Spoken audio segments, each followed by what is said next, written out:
Em nosso estudo de hoje, a lição 83 do Livro da Esperança, setor pessoal, a cada um segundo as suas obras, Evangelho de Mateus, capítulo 16, versículo 27. Não, os espíritos não vêm isentar o homem da lei do trabalho, vêm unicamente mostrar-lhe a meta que lhe cumpre atingir e o caminho que ela conduz, dizendo-lhe, anda e chegarás. Toparás com pedras? Olha e afasta tu mesmo. Nós te daremos a força necessária se a quiserdes empregar. Capítulo 24, texto 4 do Evangelho segundo o Espiritismo. Para clarear a noção da responsabilidade pessoal, nunca é demais recorrer às lições vivas da natureza. No plano físico, Deus é o fulcro gerador de toda energia, no entanto, o Sol é a usina que assegura a vitalidade terrestre. É o fundamento divino do mundo, mas a rocha é o alicerce que sustenta o vale. É o proprietário absoluto do solo, todavia a árvore é um gênio maternal que deita o fruto. É o Senhor Supremo das águas, entretanto a fonte é o vaso que descedenta os homens. Igualmente no plano moral, Deus é a raiz da justiça, no entanto o legislador é o tronco dos estatutos de governança, é a cabeça insondável da sabedoria, mas o professor é vértebra da escola. É a inspiração do trabalho, todavia o operário é o agente da tarefa. É a essência do campo, entretanto o lavrador é o instrumento da sementeira. Assim também ocorre na esfera de nossos deveres particulares. Tudo aquilo de que dispomos, incluindo afeições, condições, oportunidades, títulos e recursos, pertence originariamente a Deus, contudo é forçoso zelarmos pelo setor das próprias obrigações, porquanto queiramos ou não, responderemos a Deus através das leis que orientam a vida pelo serviço individual que nos cabe fazer. Mais um texto chamando a atenção para a responsabilidade de cada um de nós. Hoje o texto é bem direto, que ele fala setor pessoal, e logo as duas primeiras passagens, uma do Evangelho de Mateus e outra do Evangelho segundo o Espiritismo, vem assim, né? A cada um segundo as suas obras. E um falando, os espíritos não vai facilitar nada para ninguém, não. Até porque não tem como você fazer isso, porque seria improdutivo, né? A gente vem para imaginar o seguinte, quando uma pessoa está começando a pesquisar alguma coisa relativa à física, por ele estar buscando, ele vai conseguir alcançar os seus objetivos através da intuição. Mas se ele não buscar e a informação vai chegar igual, como diz no Evangelho, pérola aos porcos. Porque ele não vai entender nada, não valeu de nada e vai jogar fora. Então, para uma informação chegar para a gente, para a gente conseguir ter alguma nova descoberta, tem que ter o esforço daquele que está pesquisando.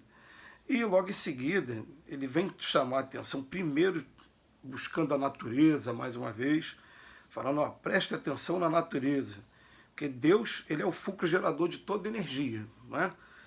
Mas ele vem falar, o Sol é a usina que assegura a vitalidade terrestre. O Sol foi criado por Deus e cumpre a sua missão, jogando essa vitalidade, essa energia toda para esses planetas que estão em sua órbita, os 8 planetas aí que o nosso estudo de astronomia reconhece. Aí depois vem, é o fundamento divino do mundo, Deus é o fundamento, mas é a rocha que é o alicerce que sustenta o vale, foi ele que criou a rocha. Ele também criou a árvore, e também criou a fonte, aquela fonte maravilhosa quando a gente sobe esses morros e vê lá em cima aquela brotando a água para formar aquela longa cachoeira. Logo em seguida ele vem trazer para o plano moral. No plano moral é a mesma coisa. Tá? No plano moral, Deus é a raiz da justiça. Mas cada um de nós, legislador, nós somos todos um pouco legisladores também, não vamos pensar, e restringir esse conceito de legislador somente àquele que está ocupando os cargos públicos, não. Vamos pensar que dentro da nossa casa a gente também estabelece as nossas normas, a gente estabelece norma para a nossa vida, é o tronco dos estatutos.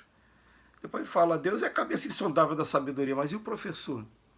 Ele está representando ali um papel nobre, do mais nobre de todos eles.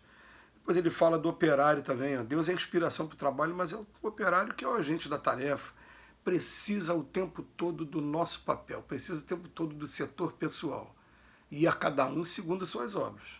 Não é?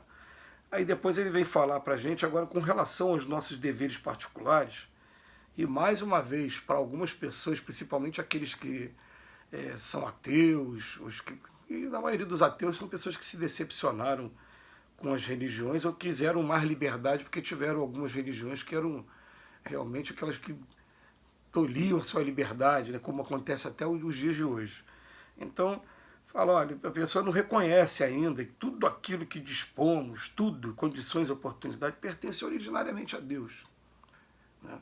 E quando a gente começa a estudar com os espíritos como é que a coisa funciona, a gente vai ver, está tudo muito programadinho. A gente é que sai do programa o tempo todo e eles ficam trabalhando ali, zelando para que a gente possa ter as oportunidades do aprendizado, né? Mas é tudo meticulosamente planejado para que a gente tenha aqui o nosso aprendizado. Se o aprendizado vai ocorrer ou não, se vai haver a deserção dos deveres, aí cabe o livre-arbítrio, mas que foi planejado, foi. Eles até dizem para a gente que é muito comum a gente chegar do outro lado da vida e falar, olha o que você tinha traçado, que nós tínhamos traçado juntos, e olha o que você fez quando estava lá. Tomou o caminho completamente contrário. Isso costuma acontecer com muito mais frequência do que a gente imagina, principalmente num mundo igual o nosso ainda. Mas ele vem falar para a gente, ó, tudo que a gente está vivendo aqui, condições, oportunidades, da família que a gente nasceu, as oportunidades de trabalho que a gente está tendo, está sendo tudo concedido por Deus. Mas logo em seguida ele fala, é forçoso zelarmos pelo setor das próprias obrigações.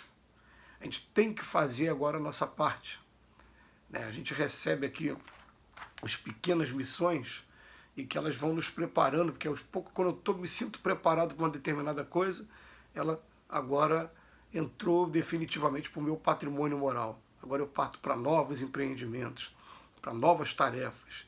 E assim vai, sucessivamente, a gente vai aprendendo, daqui a pouco vai sendo convidado a chefiar. Chega uma hora que a gente vai entender que tem uma diferença enorme de chefe para líder. Por isso que existe aí muitos cursos hoje de chefia e liderança. Aí você liderar já é uma outra coisa, você ter pessoas sobre a sua responsabilidade, né? Traz os seus encargos, mas também pode estar sendo uma coisa maravilhosa que quando a gente faz diferença na vida das pessoas, o universo conspira também ao nosso favor. Então a gente vai aprendendo o tempo todo a sair da inércia, a aprender novas atividades e está conquistando novos espaços. Isso vai se apresentar para a gente no campo da família, vai se apresentar no campo dos deveres sociais, vai se apresentar no campo do trabalho profissional e também no campo religioso. A gente saber muito bem, identificar muito bem qual está sendo o propósito nesse momento, o que está tendo como aprendizado maior, o que eu tenho que fazer.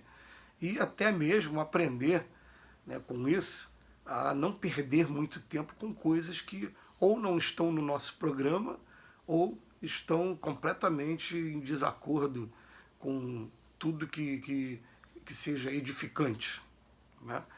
Mas as coisas que não estão no nosso programa, principalmente, a gente começar a pensar assim, mas isso aqui vai me acrescentar em quê? O meu coração bate bem fazendo isso, por que eu estou fazendo isso? E chega uma hora que a gente realmente tem que balancear para poder ser mais objetivo, para poder aproveitar melhor essa oportunidade que a gente está tendo da reencarnação aqui. Mas tudo vai depender de cada um de nós, a cada um segundo as suas obras, e a lei do trabalho mostra para a gente o tempo todo. Como a gente estudou essa semana já, né? Batei e a porta vai abrir. Pedi e obtereis. Buscai e achareis. Vai depender tudo da nossa iniciativa. Nós temos que tomar a iniciativa de entender que a gente tem que correr atrás. A gente está com muita gente aqui, por enquanto, principalmente depois desse período de pandemia, parece que deu uma esfriada em muita gente. A pessoa está aqui fazendo oração para que a luz seja acesa, mas o interruptor está aqui do lado, é só estender a mão. Não, mas eu estou pedindo a Deus para acender a luz para mim. E o que vai acontecer? Estenda a mão você mesmo e aprenda você a acender a luz. Nós vamos dar todos os recursos para que vocês aprendam por conta própria a caminhar, ter autonomia, ter independência e ter esse aprendizado. Quando a gente consegue ter esse aprendizado, a gente é simplesmente aquele tijolo maravilhoso que um dia foi bruto, uma pedra bruta que foi totalmente trabalhada para agora ser realmente um tijolinho para ser usado pelo grande arquiteto do universo. Que Jesus nos abençoe hoje e sempre.